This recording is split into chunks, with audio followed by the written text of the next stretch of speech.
Hi, I'm Amning Mendoza from Novaliches High School. I will be your teacher facilitator for today's lesson. Our lesson for today is Introduction to Computer Systems Servicing. At the end of the lesson, the learner should be able to number 1, identify the personal competencies and skills that a computer system servicing practitioner should possess. Number 2, identify career opportunities for Computer System Services or CSS graduates. Number 3, identify other products or services available in the market for computer system servicing. Number 4, assess and compare one's personal entrepreneurial competencies with that of a successful computer system servicing practitioner. And number 5, explain the contributions of the computer system servicing practitioner in the field of business, education, and in the community.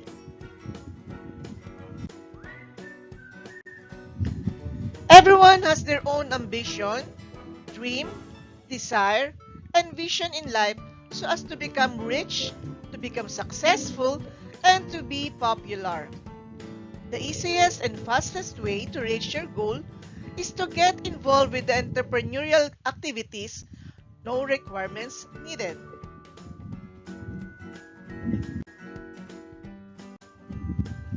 The personal attributes of a person like attitude, character, lifestyle, and habits are also important, just like that of an entrepreneur.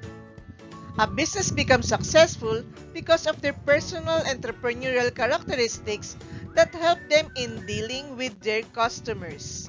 Their technical know-how and personal competencies and skills were also among the foundations of their good business management skills.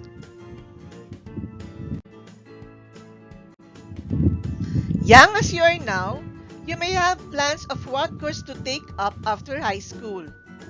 Some of you may want to become a teacher, an engineer, a doctor, a nurse, an accountant, and others. But are you aware that you can become any of the above professionals and at the same time be an entrepreneur? If you took technical course in Computer System Servicing or CSS and passed the test, the NC2 for CSS in any accredited technical vocational school that offers computer system servicing, you can offer your technical skills in your own community and earn additional income. Now, before we proceed, let's identify first what is PECS.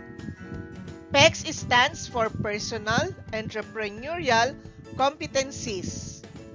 It refers to the key characteristics that should be possessed by successful entrepreneurs in order to perform entrepreneurial functions effectively.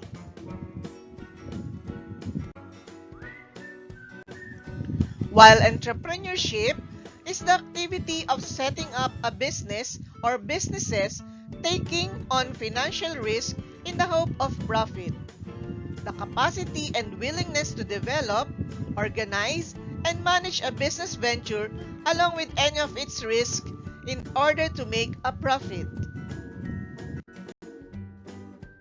An entrepreneur is the one who takes the risk and rewards of organizing and operating a certain kind of business, which may gradually develop into a profitable one if properly managed.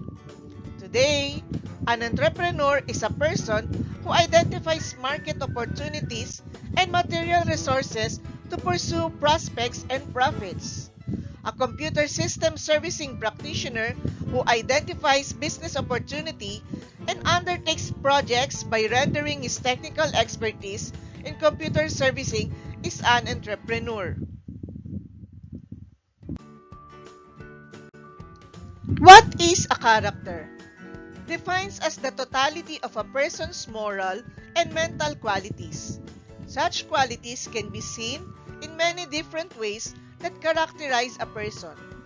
Character is something that is inside you which people see no matter how hard you hide it.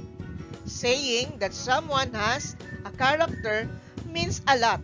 It is the biggest compliment a person can ever have from someone else.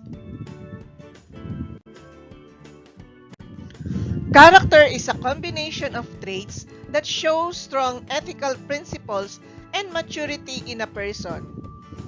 Ethical principles are standards for right or wrong behavior that a person values highly. Your true character will show whether people are watching you or not. Character gives you the inner strength and courage to do the right thing all the time. This, in truth, makes you confident that you are doing the right thing and that you are at peace with yourself no matter how hard the situation will be. We have 6 pillars of characters: trustworthiness, respect, responsibility, fairness, caring, and citizenship. Trustworthiness. Be honest. Don't deceive, cheat, or steal. Be reliable. Do what you say you'll do. Have the courage to do the right thing. Build a good reputation. Be loyal. Stand by your family, friends, and country. What about respect? Treat others with respect. Follow the golden rule. Be tolerant of differences. Use good manners, not bad language. Be considerate of the feelings of others. Don't threaten, hit, or hurt anyone. Deal peacefully with anger, insults, and disagreements. Responsibility. Do what you are supposed to do. Persevere. Keep on trying. Always do your best. Use self-control. Be self-disciplined. Think before you act. Consider the consequences. Be accountable for your choices. Fairness. Play by the rules. Take turns and share. Be open-minded. Listen to others. Don't take advantage of others. Don't blame others carelessly.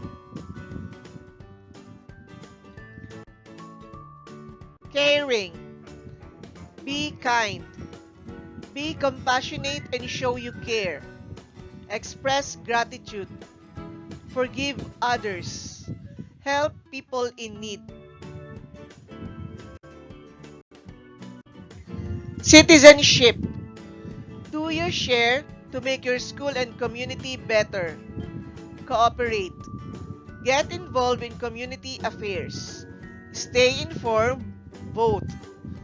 Be a good neighbor. Obey laws and rules. Respect authority. And protect the environment. Now, let's proceed how to develop character into personal entrepreneurial competencies or PECs. You do not need to be a scientist, a professional, or a graduate in different courses to become an entrepreneur. As long as you believe in yourself, have talent or skill, and possess entrepreneurial characteristics, yes, you can be one. Your individual characteristics can be transformed into purposely entrepreneurial pursuit. This includes lifestyles or self-scheme and attributes. What are the classification of attributes? The first one is inherent characteristics, or what we call the natural entrepreneur. When you say inherent characteristics, these are the traits or characteristics you inherited or namamana from your parents, which means it is maybe in yourself as long as you were born in this world that needs to be discovered. While the accidental characteristics or entrepreneur by chance are traits and characteristics you just discovered while doing your everyday routine. It is maybe while walking on the road or while buying something in the sari-sari store. Then, You heard from other people asking for a particular item or product, but unfortunately, the seller he or she asked answered, "We don't have that item." Then, you will think, "Oh, I think it is a good business selling those kind of items since somebody are asking for it and no available stores are selling it." The last classification of attributes is the characteristics by cause or acquired from friends. These are the characteristics which is influenced by your friends. Practitioner entrepreneurs are individuals who practice a learned profession and turn this profession into entrepreneurial activity, while natural entrepreneurs are those individuals with natural talent or gifted individuals in a particular skill where they accidentally discover and need to be developed so that they can build his own business. What are the difference between a practitioner entrepreneur and a natural entrepreneur? A practitioner entrepreneur is professional, is educated individual, need to be trained in order to possess entrepreneurial skills, knowledge, and attitude to become an entrepreneur. He has an area of expertise, limited scope in entrepreneurial activities, and he or she needs capital to start a business.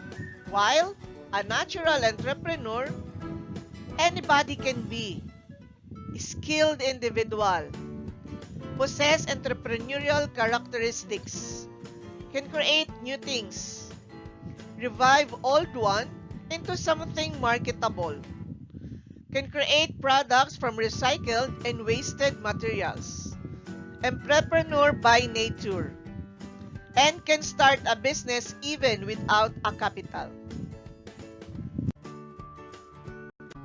What are the important entrepreneurial traits we should possess?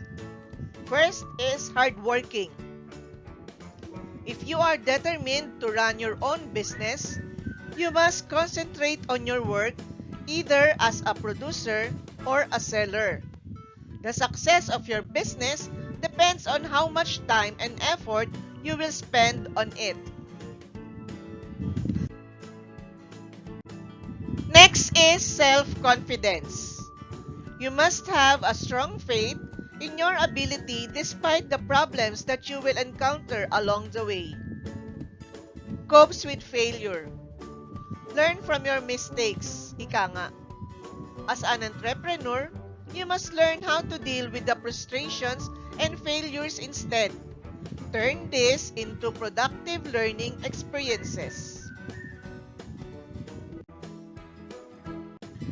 Future-oriented. Once a person enters in a line of business, you must understand that you are in a non-stop contract that an entrepreneur should understand. It may take several years to build up a business to a reasonable standard. The goal for most successful business people is to build a secure job and stable income for themselves based on their own ability. Profit-oriented. When you enter into the world of business, obviously, you are looking for income because you know that this will be your bread and butter not only for you but also for your family. Therefore, you must see to it the business can generate income. Another plan of action is to expand your own business through the use of your generated income. Goal-oriented. An entrepreneur is forward-looking. You have an advanced preparation for your business. You set a long-term goal for the activities that are needed, an extensive preparation for the production process and procedures that you need to go through to acquire human and non-human resources. Everything in your business will have to be set clearly, organized, and planned depending on the goal you want to achieve. Persistence. differences in opinion and judgment. Your opponent can be a part of the rejection on what you intend to do for your endeavor. As an entrepreneur, you must be firm, strong-willed, and stick or follow your own belief. Response to feedback or open to feedback. You must be concerned to know how well you are doing and keep track of your performance. You must obtain useful feedback and advice from others. Take the initiative. A successful entrepreneur takes the initiative. You must put yourself in a position where you personally are responsible for the failure or success of your business. Set your own standards. This involves developing and using logical, step-by-step plans to reach the goals or offering evaluation alternatives, monitoring progress, and switching to successful strategies for the goal you want to achieve. To be a successful entrepreneur, you must take into consideration that sales and production depend on your own standards. Copes with uncertainty. Pursuing your vision to be a successful entrepreneur, you should know how to handle unusual events that may happen in the business, which include problems in managing the workers, problems on the delivery of goods and services, and the problems on demand and production. You must be patient in dealing with these uncertainties.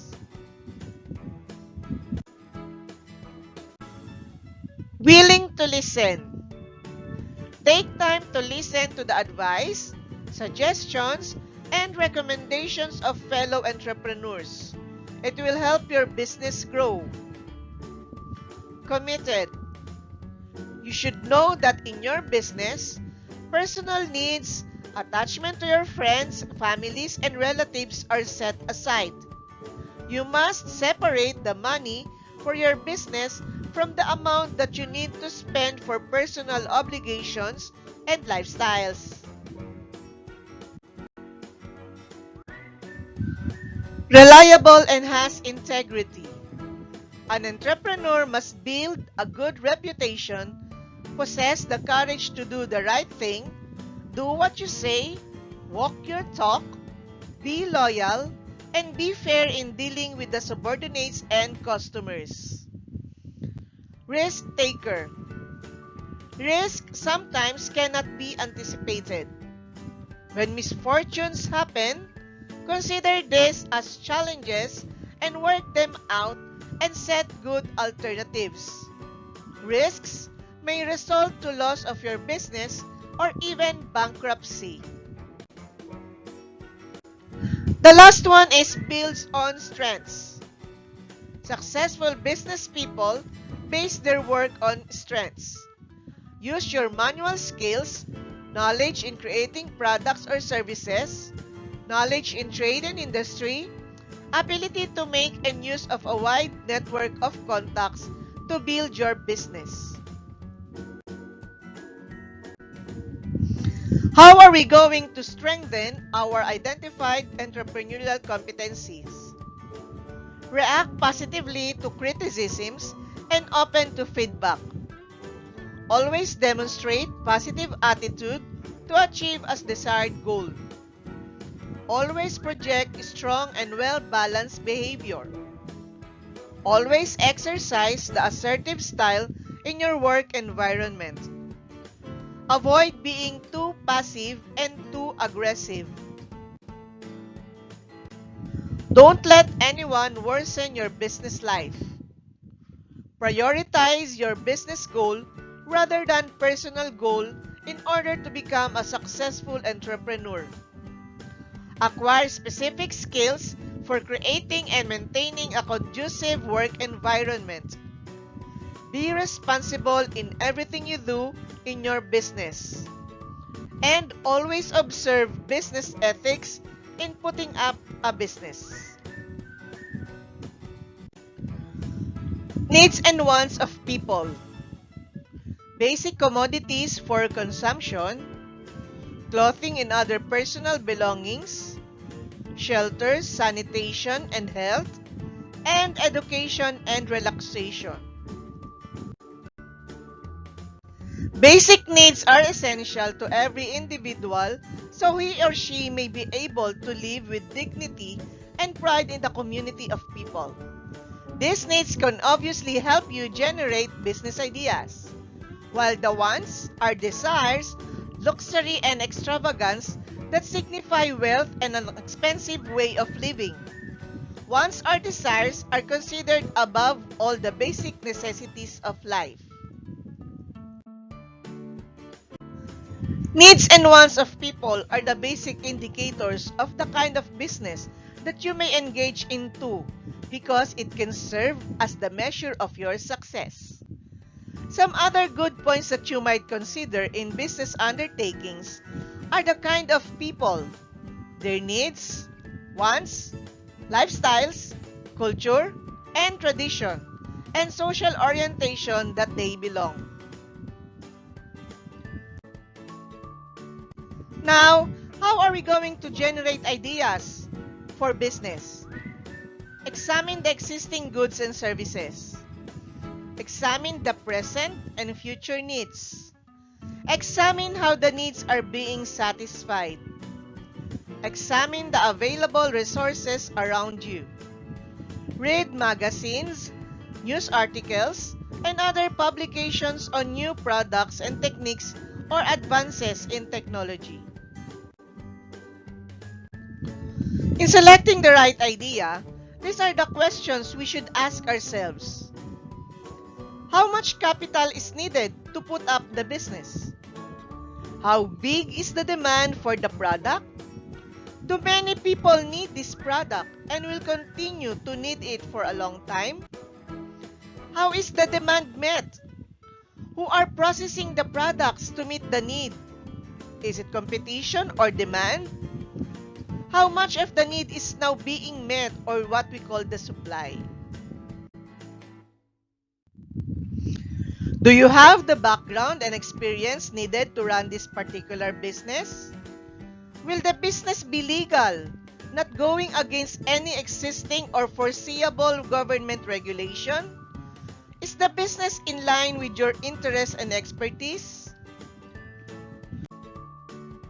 What are the computer service practitioner technical competencies? Installation and configuration of computer systems. Skills in diagnosing computers. Skills in troubleshooting computers. And skills in repair and maintenance of computers. What are the career opportunities for computer system servicing or CSS and C2? Computer technician, computer technical specialist, computer administrator assistant, computer network administrator, computer network specialist or administrator. Furthermore, do you know that aside from being employed in a business industry, many computer systems practitioners are also rendering home service computer repair. Some are engaged in operating a computer tutorial business center. Others are renting a commercial space for their repair services while selling other computer products such as computer accessories, computer paraphernalia, supplies, different gadgets, and equipment. That's all for today. Thank you for watching and happy learning. Don't forget to subscribe to my YouTube channel for your video lessons in TLE. Just search for Ma'am Ning Mendoza. Thank you!